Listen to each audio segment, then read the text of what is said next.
All right, and we are live. How do you feel? I feel good. Yeah? Yeah.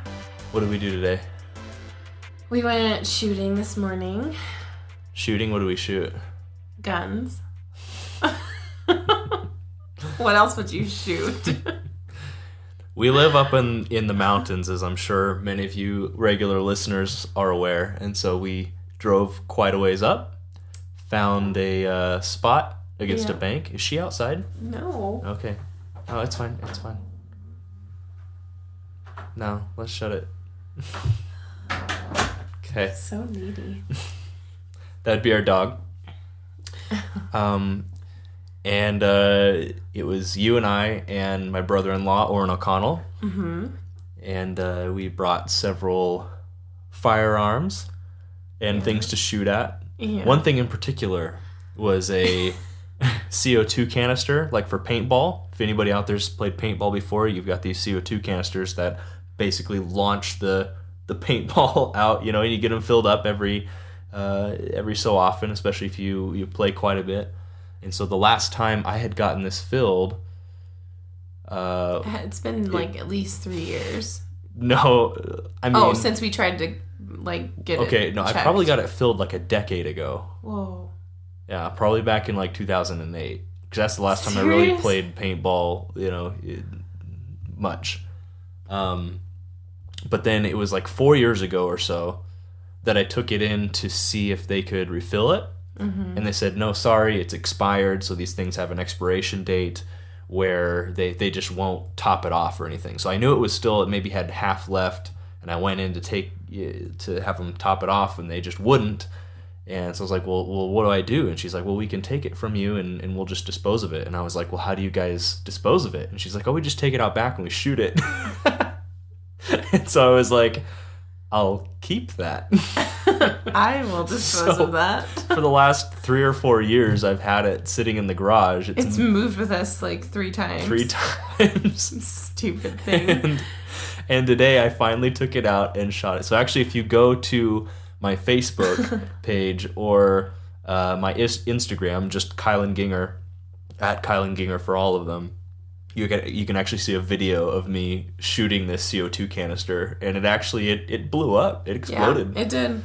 It exploded, twirled around in the air for a bit. I was a little nervous, but we were far enough away.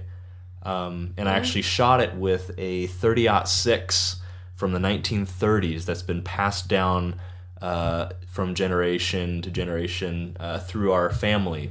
Beautiful gun. It was my great-grandpa's gun. I don't know if it was his father's before. It was his gun, I think, back in like the 30s, and he passed it to my grandpa. And about a year ago, my grandpa passed it to me, and this is the first time I've finally gotten out and been able to shoot it. And I shot that CO2 canister, and it made for a pretty neat time. So it's a great gun. It was very accurate. yeah, it was. No scope, just iron sights. I don't know if any of you guys out there are gun enthusiasts, but I wouldn't consider myself one either. But in the military, I did get expert marksman status. Ooh. Not to brag or anything. Wow. Totally bragging. But I'm not like an expert, but I really do enjoy shooting, and we don't get out there nearly enough. So Yeah. But what did we do this last week? We'll start from last Monday. We just got back from traveling a little bit. Well, I was gone a little bit longer than you. I had a girls' weekend down in California. Went to Alcatraz. Went to Alcatraz. Yeah. So cool. If you've never been to Alcatraz and you ever make your way out that way, you definitely should do it. They do a superb job with the headphone tour kind of guiding thing. You know, they've got lots of, well, first of all, they use some of the original cellmates or prisoners, and then guards' voices. Like there's voiceovers of really? original guards and prisoners. Yeah. And How then do they do that? they recorded it, you know, like a long time ago of like their experience at Alcatraz. Oh, I you know, see, after it shut down and stuff, and then Gotcha. they just use snippets and stuff. I was trying to. When did it shut down? In the 1950s or something? Something like that. I was trying to imagine them like, now 50 or however many years from now, we're going to be touring this area. So could you walk our future guests through the... No. It was like their experience of different, like whenever people tried to escape and stuff like that, they had different people, talking about it, different prisoners, and they used snippets and excerpts of that. But they did a really good job in that as you're walking, they used background noises too. So like you in your headphones, you can hear like the cells clinking shut or like keys jingling. Or there was one time it was right as like the first corridor you go down, and they've got prisoners whistling at you, and it's like it's one of the most like kind of creepy moments That's amazing. I've ever been a part of. But they did a really good job of all that. That was phenomenal. It was really interesting to see. Nice. And then we just hung out in San Francisco. We went up to Napa Valley, hung out there for 2 days, did some wine tasting. Just a solid girls trip. So that was over last weekend. I was over last weekend. And then on Monday, I met you at the airport because I flew in. Well, I want to talk about what I did last weekend, too. Oh, yeah. What'd you do last? Sorry. I went to, similar to wine tasting, went to a fresh hop ale festival. So Yakima here in central Washington and Walla Walla, kind of this general area, very famous for our grapes, wine, and hops and beer. Mm-hmm. And so we have this massive, massive festival in Yakima that happens every year. And there's probably maybe like 4,000 or 5,000 people total that come. It's just shoulder to shoulder in this big parking lot. And they've probably got 50 different beer, just craft beer vendors there. You get a few beers like that you buy with your ticket. You get a cup or a glass. It's a really nice one, and so you just drink beer, and there's live music, a great live band all night, and so I did that. But I wanted to mention too. I knew you were gonna say it. I can tell on your face. It makes for good podcast material. That's why I wanted to bring it up. Well, now that I think about it, we've had a very eventful week. Last week. Yeah. I should tell my stories if you tell yours. Do you have Oh, that's right. Okay. We both had our own #MeToo instances this last week. Well, you tell yours, then I'll tell mine. So, they're not like really #MeToo, but whatever. Mine kind of was. Yours probably, more than mine, for sure. The first one was we were standing outside of this restaurant waiting for us to get called to go into breakfast, and I was wearing a dress, just like above the knee because we're going wine tasting, and so we all looked cute and stuff like that, and I'm wearing this dress, and it's kind of flowy and, but not like super flowy. But I'm standing on the sidewalk, and there was a Harley parked right behind me, and this guy comes out, and like I didn't think anything of it, and I can hear him getting on his Harley, and so he starts it up, and I'm not kidding, like the exhaust, it was just like this beam of air that went right up my dress and blew it all the way up, like full like bare butt, just showing to this guy, and I'm sure he saw because I turned around and his face was just like, oh my God, I'm so sorry. I just wonder how many other times has that happened? I don't know. I mean, I really don't know. But like, you could tell he was just like, "Oh no!" And I like screamed because it went way up, and so I started laughing. I was like, "I'm so sorry. It's totally fine. Like, don't worry about it." So that was the first instance, and then later that day, we were in one of the wineries, and there was a little boy walking past with his mom, and he just slid his hand right on up in my skirt. Well, that's excusable. That's excusable. He was cute, and How old was he? He was like 2. And I looked down at him, and he just still kind of had his hand, like, not up my dress, but still kind of, like, up a little bit. Like, it wasn't just down by his side. Like, he was just kind of like, hey. But it was cute. Well, I can't say I blame him. Thanks. Just... JK. The Harley Keep one. It clean. The Harley one reminds me of we just watched Bruce Almighty, and it reminds me of that scene, where he turns around and like points at the girl's dress, and it blows up, and he saw that it was good. Yeah, something like that was like straight up what it was like. That, huh? It was just like that, except for the front didn't come up. It was just the back. It's like, oh. That's Okay, great. what were your Okay. stories? Yeah, my hashtag I feel Me like Too yours moment. were a little bit more intense than mine. Well, so this Maybe is not the Harley one. well, so this is a very like shoulder to shoulder crowd, and everybody's kind of drunk, and there was 2 times that somebody grabbed my butt. Well, I know exactly who it was. I don't know the person, but there was two gals.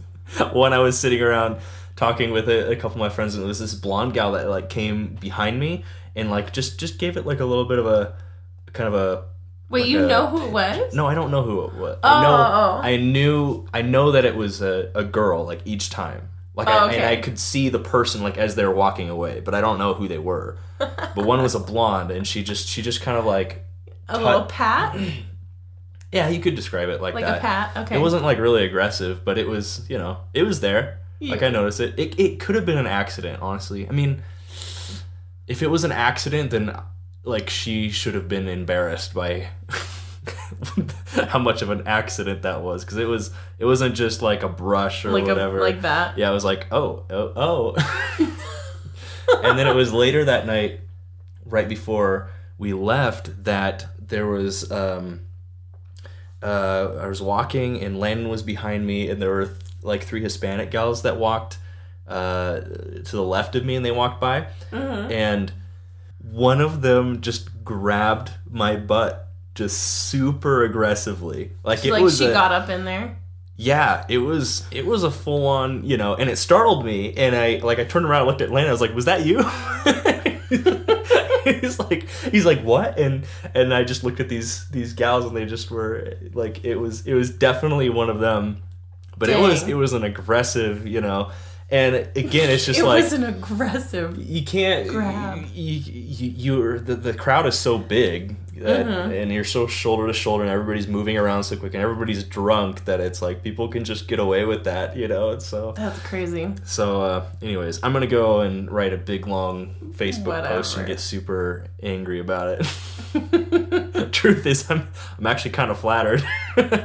But It's probably because you weren't wearing your wedding ring, babe. it's probably because of the new flannel that I bought from Buckle that day.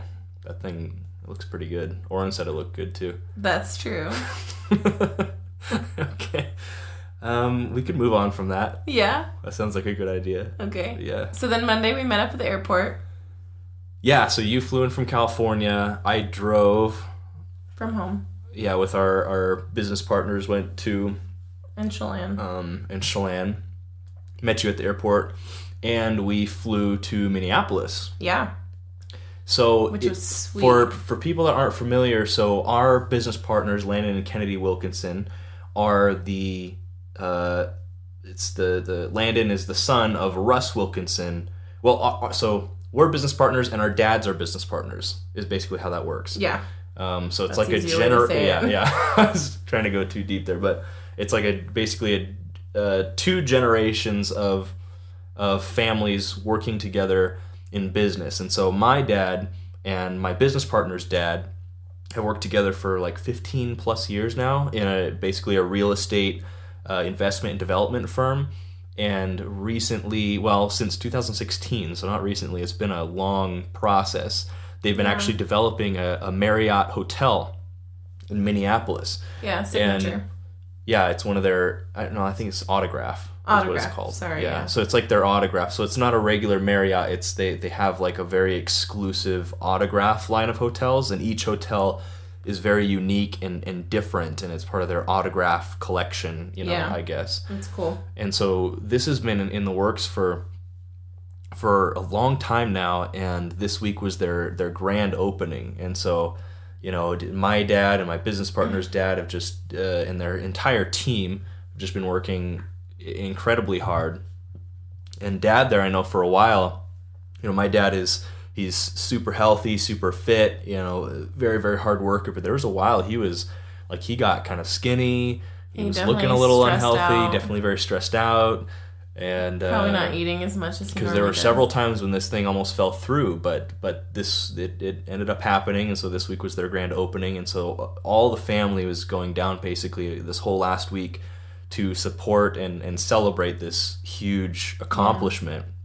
and kind of them, reaching the next tier in that space. I mean, this is the first hotel that they've ever done. Usually it's been multifamily and senior apartments, senior housing. Yeah, and so this hotel is kind of their first foray into that. And anyways, they've just done great job. Incredibly well. I mean, this place was amazing, and so absolutely beautiful. We went down there, and that's what we did pretty much all week. It was Monday through Thursday. Yeah, every day. They had the whole team was there, and so it's just our whole family came. Yeah, all the families, the whole team, just dozens and dozens of people that made this possible, and people that have supported the project, including investors from like China and just places they raised the capital for this. It was crazy.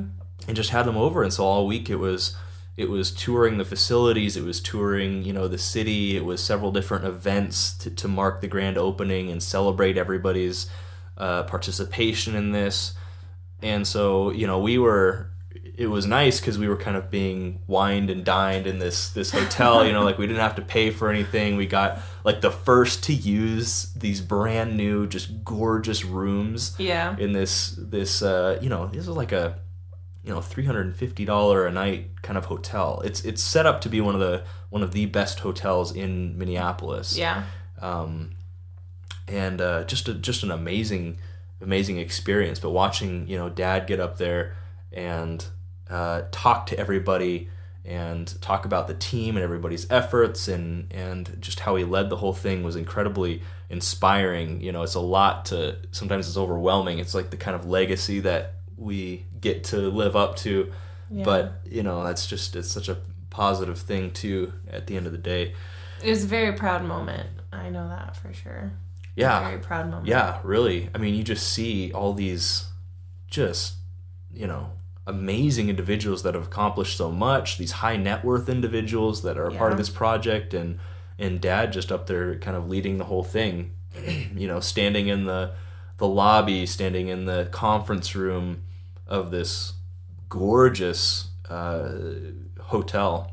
Yeah. That really wouldn't have been possible. He would always deny it, but really wouldn't have been possible without his...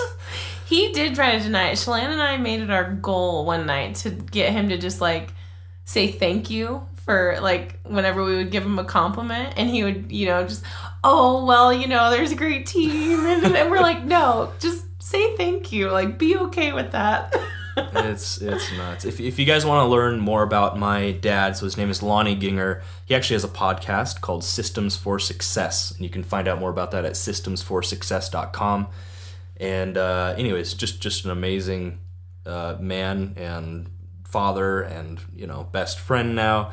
And this was just something that he's been working on for a very long time. So I think it was a huge relief and thing of pride for him to get it done, and same for all of us. And we just kind of got to tag along all last week, just enjoying that celebration with him and his team. Yeah.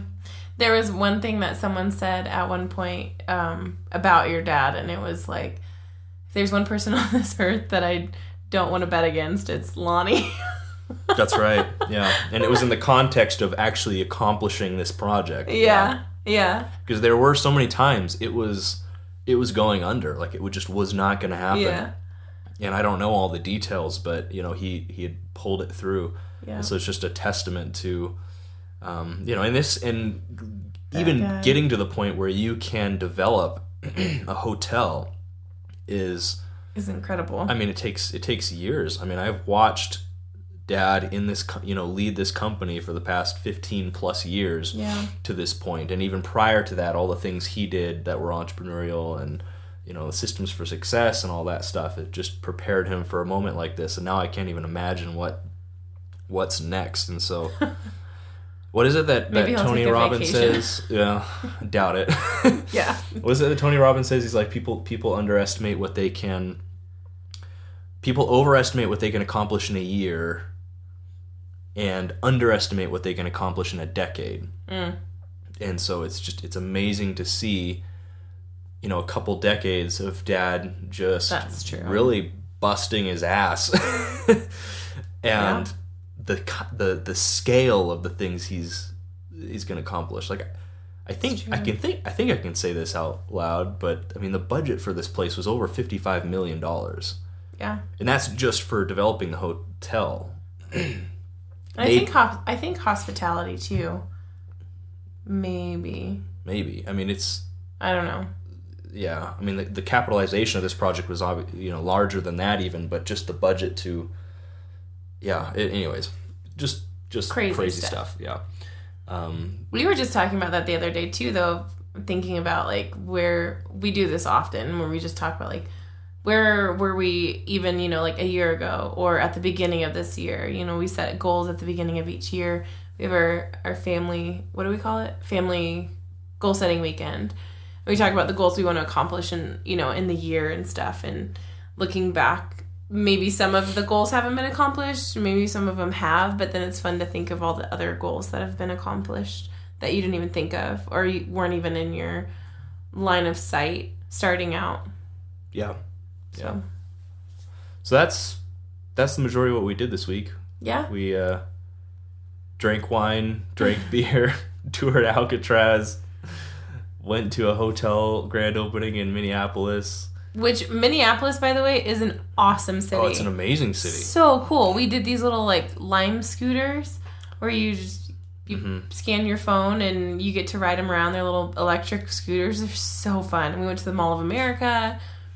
Yeah, which was the insane. largest mall in the United States, right? Yeah. I don't know about in the world, but in the States. Like, there's a roller coaster inside the mall. A couple of them. Yeah, it's insane. And Minneapolis, I guess, is I think it's the most bikeable city in the U.S. now. Yeah. And so there's very few cars compared to most cities, and then obviously like with the scooters and stuff that helps. And then bikes too. There's bikes like you can just rent bikes. Like you can bike just a couple blocks, just rent a bike with an app and bike a couple blocks, drop it off, pay a few cents. It's crazy. And that's it. That's so smart. No, really cool. They're really ahead of the game there as far as innovation goes and stuff. And we got a tour like a business incubator there. Mm-hmm. And the brewery. So the hotel actually shares a building with a brewery. It's called Finnegan's. Mm-hmm. Finnegan's Brewery there. And the cool thing about them, they're a real like social, it's called social entrepreneurialism. Social entrepreneur. I don't know. They give 100% of their profits to charity, basically, which is just amazing. And they make great beer. They made really good beer. They're in a few different states and several different stores, I think, but their actual like headquartered brewery is right there in the same building as the hotel. They share a wall. Yeah. And so, just an amazing, really cool, amazing experience. So there's that. So next, I think we have an announcement, and so if I want to, obviously this is an episode that's like we just felt like recording tonight, so we sat down, pressed record, and we started talking. That's kind of where the Successful Dropout podcast is right now, and I explained that several weeks ago in an episode, and. So there's been a lot of kind of transition with Successful Dropout. I, again, go back a couple episodes now, and I kind of explain everything and where Successful Dropout is headed and everything else that's going on in our lives that's kind of producing a bit more of a return on investment, and we just really feel called that we need to focus a lot of our efforts on these things and, not so much in some areas of Successful Dropout. But having said that, this community just holds such a special place, in my heart and everybody involved. I've just become so attached to the why and the philosophy and everybody involved in Successful Dropout. There's no way that it can't continue on, and it's really been continuing on in the forum and the Facebook group. Right. But in light of that, there is a new announcement. And that is that I have brought on a 50-50 partner with Successful Dropout because I would rather give away a significant portion of the ownership of this project and this mission than see it dwindle and peter out. because of a lack of focus and attention from me. And so that person is Sam Watt. He's a young entrepreneur from Scotland. He has been listening since day one. He's listened to every single episode. And, SD was one of the communities that really inspired him to stop what he was doing with kind of the more traditional path in life and pursue, really become more self-directed, identify what he wanted to do with his life and pursue some of his goals and dreams. And so now, a couple years later, he is actually he's built his own business. He's running his own business with a partner, and they've got some of their first clients already, and they're getting more and more every month. And he's even started an entrepreneurial log on Entrepreneur Path on YouTube. And what is he on, like log? We just watched 51 or something like that. And so it's just been amazing watching this guy's journey, and he's been kind of one of the core. There's a core group of like 10 to 15 successful dropouts that are really engaged with the project and the community and are always looking to help. And Sam's been there since the beginning. And he was one of the ones that I had talked to enough and knew enough about to be like, he would make a good partner in this project. And so called him up about a month ago. We discussed it, and he engaged right away. He's got a lot of great plans and initiatives for Successful Dropout that he wants to launch, and a great vision for the community. And so, a month later, even I know it was the right choice. And so, officially, we're 50-50 with Successful Dropout, and he is taking more of the everyday kind of leadership position. And I'm taking still in leadership where I need to be, but also taking a lot more of kind of an advisory role and kind of plugging in wherever I need to, as I work on some of my other projects, and as I gain more resources through these other projects, I'll have those available to keep pumping into Successful Dropout, pumping into the community and growing this thing. But again, it got to the point where, like, look, I need to focus on some of these other things. Successful Dropout, although amazing and very emotionally and kind of missionally fulfilling for my life, financially, not really there. We've got to pursue some of these opportunities, but I don't want my lack of attention on Successful Dropout to be its demise. And so I need to bring somebody else in. Sam fit the bill. After talking with a lot of others, as well, but Sam was just, such a great fit, and so far it's been going really well. So he's done a great job. This week marks kind of the first, not the first week, but we're officially announcing it. It's official kind of at this week, and so Sam Watt, ladies and gentlemen, will be one of your new leaders in the community. And like I said, he's got some big plans and a great vision. And so expect more updates there. But sweet. Yeah. I wrote down like a kind of a short list of the things I wanted to go over. An agenda? For this episode. Okay. And one was listening to this song. No, look at the time. We gotta go. just really quick. Okay. It's terrible. This is probably illegal. I'm pretty sure it is. Maybe I think it probably is. I don't know. I watched enough YouTubers to know it's probably like a copyright violation or whatever. But you know what? I don't care. Maybe that's the stay foolish part, and stay hungry, stay foolish. This song is so ridiculous. Just trust me on this one. And he's got it on shuffle. So we'll just be working and it'll be like good music.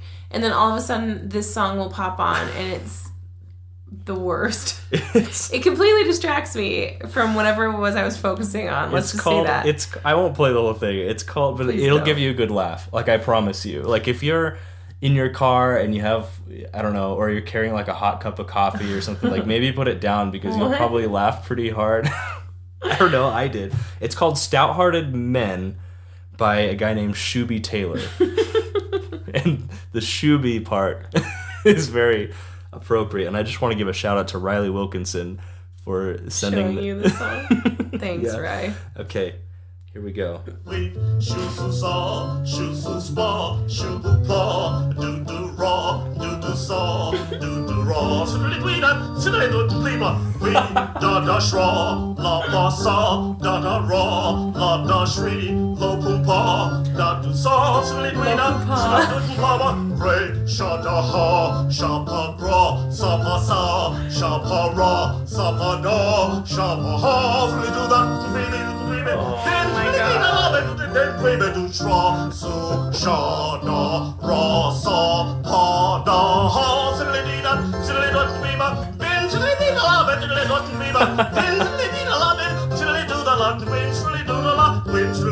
Okay, I think that's good. Ah. You sure? Yeah, I think that's good. I don't think so. No.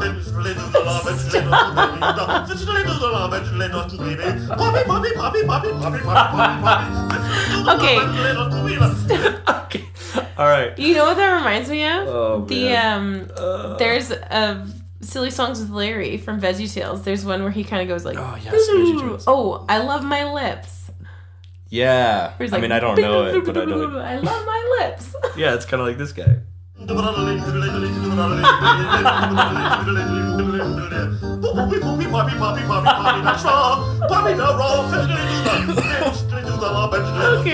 Dude, I can't anymore. the worst. Anyways, Shuby Taylor, ladies and gentlemen, I would highly recommend buying some of his albums. No. Don't spend a penny on that. Oh my gosh. I just had to share that joyous song. It That brought me was so lovely. much laughter. I felt like I just I'm had to share so that. glad. Okay. Oh gosh. Okay, so the last thing that we wanted to talk about was maybe a recent lesson learned. Something that you guys can take away and really grow from, get Hopefully. into a positive mindset, for the week. And so this week wanted to talk about 3 Buddhist tenets. 3 Buddhist tenets. 3 Buddhist tenets, and if Where did you you're learn these from? you, because we own a yoga studio, and you study all this stuff all the time. Yeah. And I'm genuinely interested in all different points of view, all different worldviews, religions. I think there's truth to be found everywhere. Definitely. I'm a very curious person, and so We found a lot of truth in these. Yeah, absolutely. So if you're in the Facebook group, I just did a repost on it. This is something I posted about like this time last year, and then recycled that post recently. It's kind of long, but do you want to explain? Do you want to kind of go over the 3 main tenets of Buddhism, and then we can go briefly into each one of those? Are you talking about suffering and attachment? Yeah.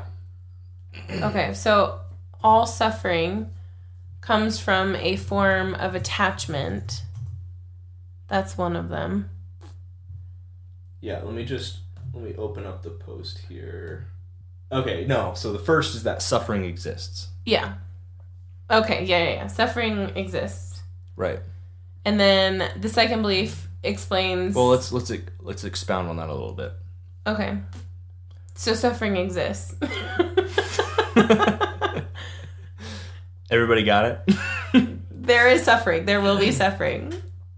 Yeah, I mean... Okay, we expounded.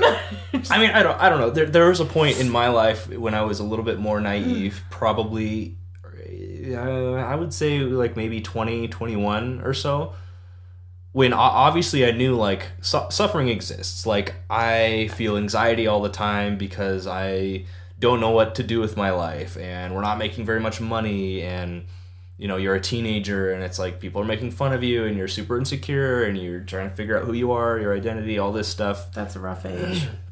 Yeah. I mean, it's rough kind of coming out of your teenage years. I mean, even into your 20s, young adulthood, you're trying to just figure out how to adult and all that stuff. There's can be some suffering involved in that. And I remember thinking that the more I get my crap together as I get older, like the less I'm gonna suffer. Like maybe I'm gonna reach this sort of point where appropriate, but this like nirvana, of living where I'm making enough money. I've got like this business that's making me $1 million a year that's totally automated, and I'm just making money like from the beach somewhere, and all my needs are taken care of. So you'll never suffer again.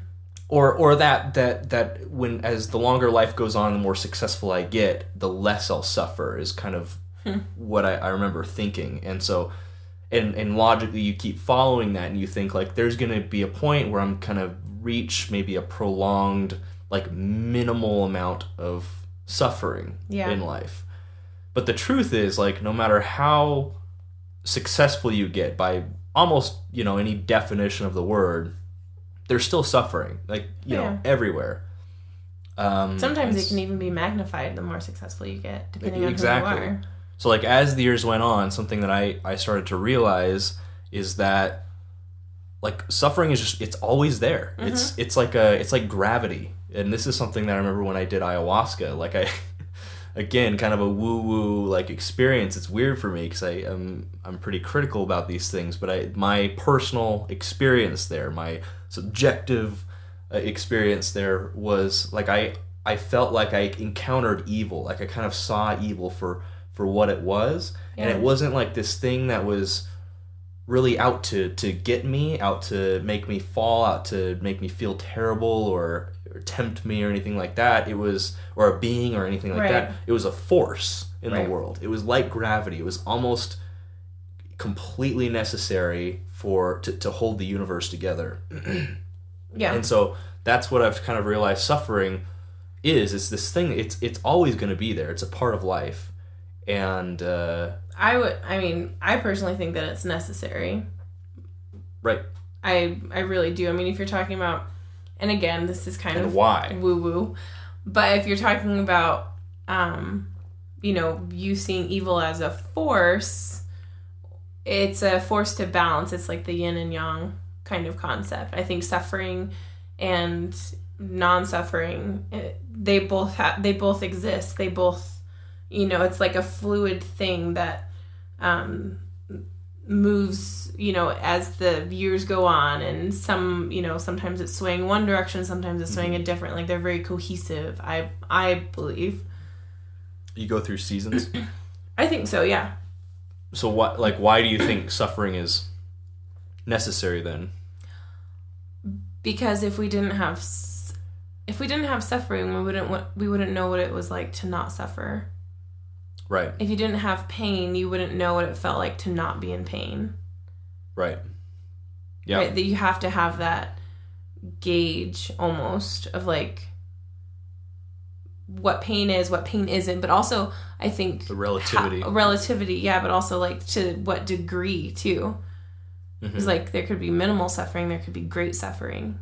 Yeah, this is the debate that we recently have had with both family and friends, because we come from kind of a Christian background, and there's kind of an interesting discussion around this concept of heaven, and a lot of people view heaven as this place where you won't know suffering, you won't know pain, and I know personally there's a lot in our family that believe like not only will suffering and pain not exist, but you won't have any knowledge of it or anything. And so my issue with that is if you have a really think, hard time with that.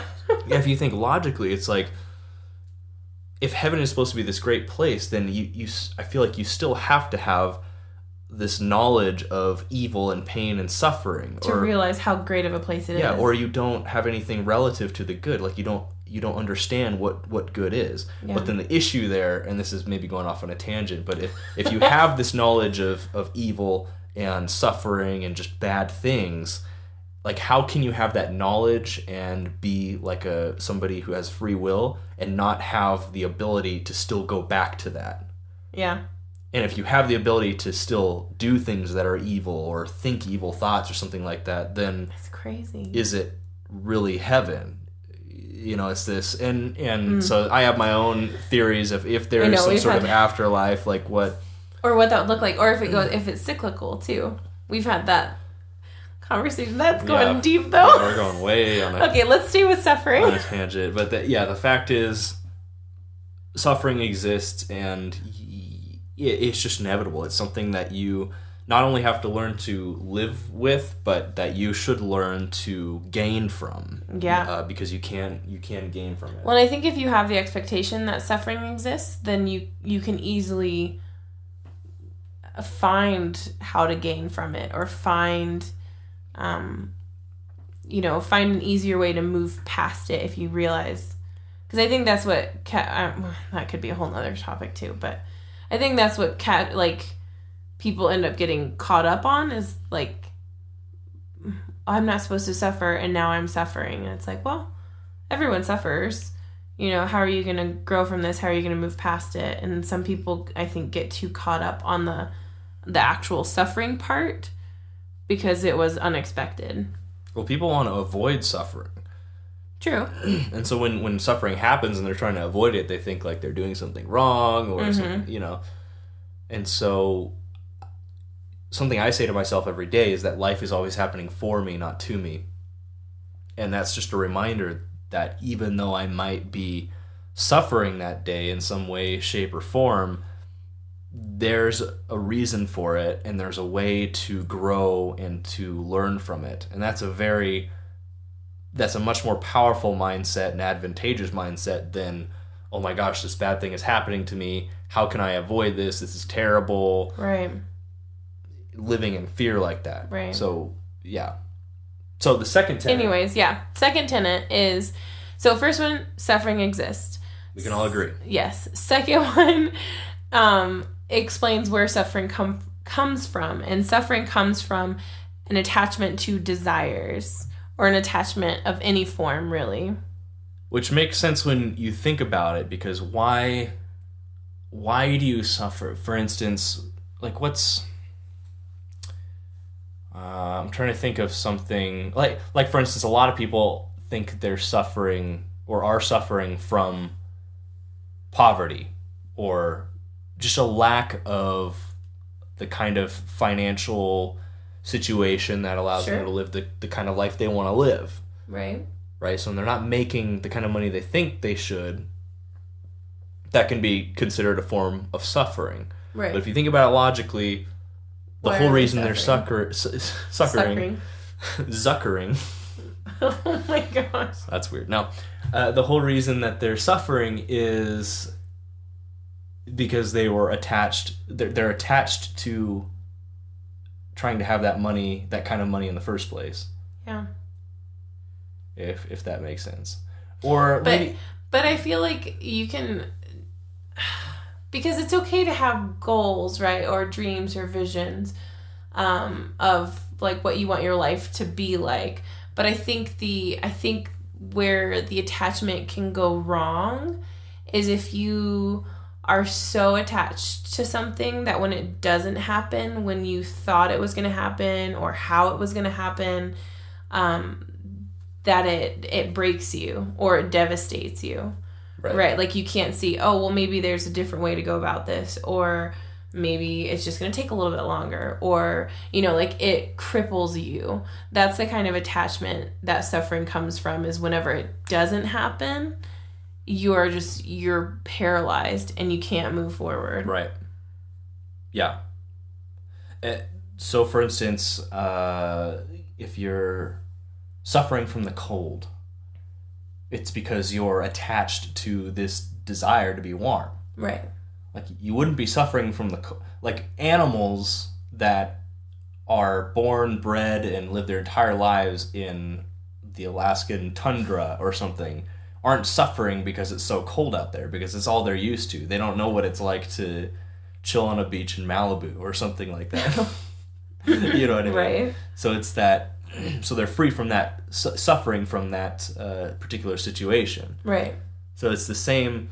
I mean, I just guarantee you, like, think of any part of your life right now that you would view as, like, I'm suffering here. And you can, if you keep asking yourself the question, like, you can trace it all the way back to an attachment to something. You're attached to something, you want it to be a certain way, and it's not. Therefore, you're suffering. Yeah. So that's pretty... So what's the next one? So that's the second tenet. That's the second tenet. So then the third one is that suffering will cease or stop when attachment to desire stops. Otherwise known as? Nirvana. So suffering will stop when attachment to desire stops. Right. And that's not to say that you can't desire things. No. I'm going to get to that. Oh, okay. But I think first it's important to understand the difference, yeah. like the mechanics behind. You have an attachment to a desire. If it doesn't happen the way you're desiring, you suffer. Yeah. If you're detached from that desire, you don't suffer. Right. It's very simple. So an easy, well, maybe not easy, but in an example that I read, and I think it was in the book that I read that I got the 3 tenets from too. It was about this lady who cared very deeply for her friends. And so anytime her friends had something happen to them or, they got broken up with or whatever, she would be devastated. Like, not the girl that got broken up, but like the girl's friend would just be devastated. And it was because she had this desire. I think it was in this story, like she had this desire to be in a relationship, right? And she was like living vicariously through her friend. And so when her friend got broken up with, she had this, idea in her mind that it was this healthy relationship. And then it was like she was getting broken up with too. And so, she talks about how even with like friends or family members, there should be some kind of non-attachment involved. And if you don't like the word non-attachment, like you can say boundaries to where like you can care for other people, you can show empathy for other people, you can love on other people without taking their crap on you and without feeling that suffering for your friend, especially if they're not really suffering that much, right? Like, right. You shouldn't be suffering more for your friend if they're not suffering very much when they just got broken up with. Right. Maybe it was a good thing. So finding like the non-attachment there, I think is really essential. And some people don't like the word non-attachment. It doesn't mean that you're cold or distant or aloof towards people. It just means that like you have healthy boundaries and you're allowing them to deal with their stuff and not suffering for it. Yeah. Does that make sense? Mm-hmm. It kind of goes back, it almost goes back to this Christian concept of being a part of the world but not of it. Yeah. Which is a variation of what, again, something I say to myself every morning, which is I have freedom from attachment. I'm detached from the world. And something else I say is I am open. Just in general, like I am open for whatever comes my way, like whatever happens today, like I am open. Yeah. And another good example could be like politics. Some people get very attached to different desires in politics. Right. They desire a certain, party to be more, winning more or more prominent than the other, and like different elections and who's president and what's happening in politics, right, affects their level of happiness and fulfillment and joy on a day-to-day basis. Yeah. And it's because they're attached to it. Right. There's an attachment to a desire there. And so you see a lot of people detached by even just not listening to any political podcasts or getting involved in Facebook debates or anything like that. You see people that take breaks from politics and just choose not to pay attention to it. They detach. Right.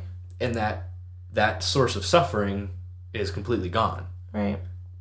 It's like in that instance, like you can vote, you can say your piece, like maybe debate a little bit, but if it doesn't go your way, you're not crippled by it, you're not paralyzed by it to where you can't move forward in life.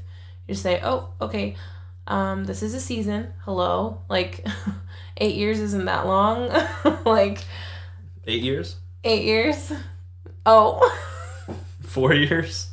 4 years isn't that long? Are you talking about the president?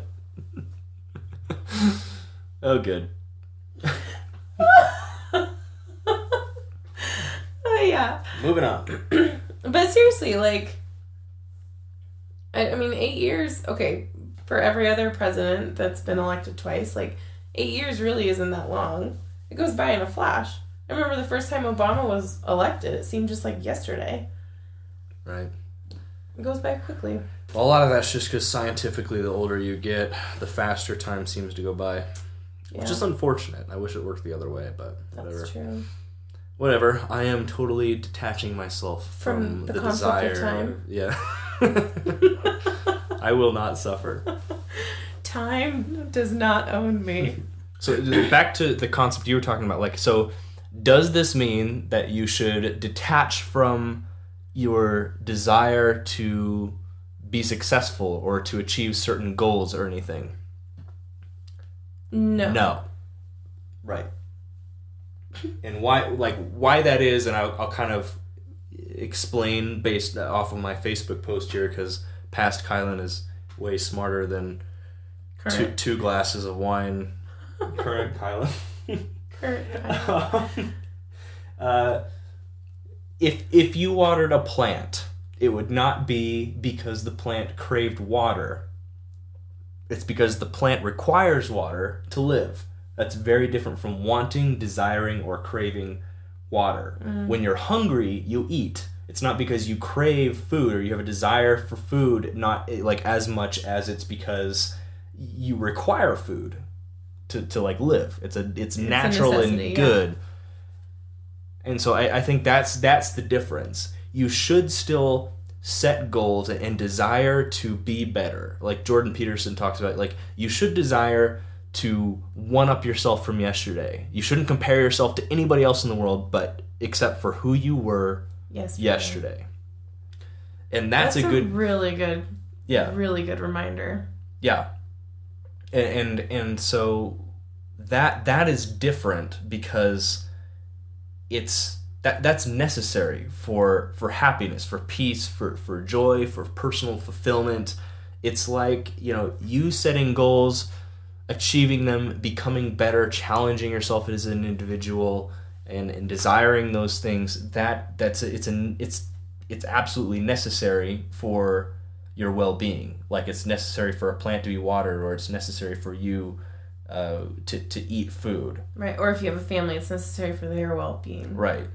So the point here is that just because you're supposed to be detached from all desires doesn't give you a pass to never set goals, not be ambitious, not be driven, or be lazy. Like, being lazy is not good for you. Not watering a plant, it will die. Being lazy, like, you will die. Seriously, like, emotionally, people physically. And mentally, yeah. Like, it's the same, it's the thing with, like, the traditional idea of retirement. Yeah. Like, people that stop working and just sit on their couch and watch TV from their 60s on, like, die earlier than people that keep setting goals, keep adding rungs to the ladder, and keep finding meaningful work and activities to be engaged in. It's necessary for your health, like, as a human being, so there's no excuse for that. There was one of the guys who helped us with our wine tasting. He was actually an Italian man from Venice, and he was 80 years old. He was just about to retire for the third time, he said. For the third time? For the third time. But that's you guys, amazing. He looks like a lot of the 60-year-olds from the States. Like, honestly, like the 60-year-olds that retire as soon as they're done working and stuff like that. He looks so good for being an 80-year-old. And was just as sharp as a tack, like, super hip and, like, cool looking, and right. Very, very on top of his game. It reminds me of these guys that I went skydiving with, that again were in their like 60s and 70s, and these guys are skydiving, and like they're obviously older, right? But you look into their eyes, and there was such a youth there. Their eyes were noticeably bright, like glimmering. Like, it was super weird. Like, you can look into anybody's eyes and they're just eyes. I don't know. But I remember looking into multiple like pairs of eyes at this drop zone of these older dudes, and they were all going up in a plane together. They're gonna do some sort of they're practicing for some air show or something, so they're gonna like link arms and do like cool stuff. But they're a lot older, and you look into their eyes and they're just so bright and sparkling and like full of life, and it was just a weird thing. And it's because they're just living on the edge. Like they're taking risks and setting goals and becoming better, every day, and doing these very exciting. I mean, maybe it was all the adrenaline, or I don't know, but still though. Anyway, so it is a fine balance, like to build wealth without attachment to the desire for money, for instance, or to be full. Well, it depends on how you define wealth. I mean, like, anyway, like, but it's not family, always money. No, but even family, if you define wealth as family, right. Richness of your relationships, opportunities, or actual financial, like cash in the bank. Right. It's setting the goals and going through the steps and continually pushing yourself to get there and accomplish those things, but also having the freedom from the attachment to those, absolutely happening, right? It's a weird thing to kind of wrap your mind around. Yeah. Right. Yeah. But it's a good practice to have, I think. Yeah. I really do. Right. So at the end of the day, I consider it a success when I have worked hard, played hard. I have these goals set. I want to, from this kind of assets we want to have, and when, and the kind of money we want to have in our bank account, and all this stuff. And I work hard every day to make those happen. But at the end of the day, I'm truly successful when I can step back and just be like, I took steps to reach those goals, but there's a complete detachment from the absolute desire of those. If something happens and I know today that I'm not gonna get like that kind of cash in my bank account or something, it's not gonna affect my happiness because I'm not that attached to it. That's kind of what you're looking for. And I don't have that every day. It's a constant reminder, but I think I think it's a choice too. Like, I definitely think it's something you have to be conscious about and choose, like, this is, this will not cause suffering in my life today. Right. I guess the hack for me is because I can get very, very attached to things very easily because I'm A-type personality, always motivated. Like, I set all these goals, I want to accomplish all of them, and if I don't, I'm pretty hard on myself. And so the hack for me is almost running this consistent loop in my mind, which is like, I need to be free from the attachment of this. I can't be attached to this. Yeah. Because all suffering comes from attachment. From attachment to desire. As long as you really get that concept down in your head, you'll probably be okay. I mean, I think so. You'll most definitely realize a lot more happiness and joy in your life if you just constantly realize that principle, that all suffering comes from a form of attachment. Attachment to desires. And so if you can figure out a way to mentally detach from that, that's the key right there. So we should probably jump off. Yeah. Make some dinner. You're going to make me pad thai? Yes. I am a huge fan of pad thai. If there's any pad thai fans out there, hit me up. If you know a good recipe. At all the places we've traveled in the world. He was going to make it for me tonight. Homemade. You're going to help, though. Oh. I need help. I just wanted to... All the places we've ever traveled, we make it a point to try some pad thai there. It's and so true. we've had pad thai all over the world. Our favorite still is Chicago. Chicago? I think our favorite still is Chicago. Go away. Our No. music. We're recording live and the music's like queuing in. It's almost like we need to be done.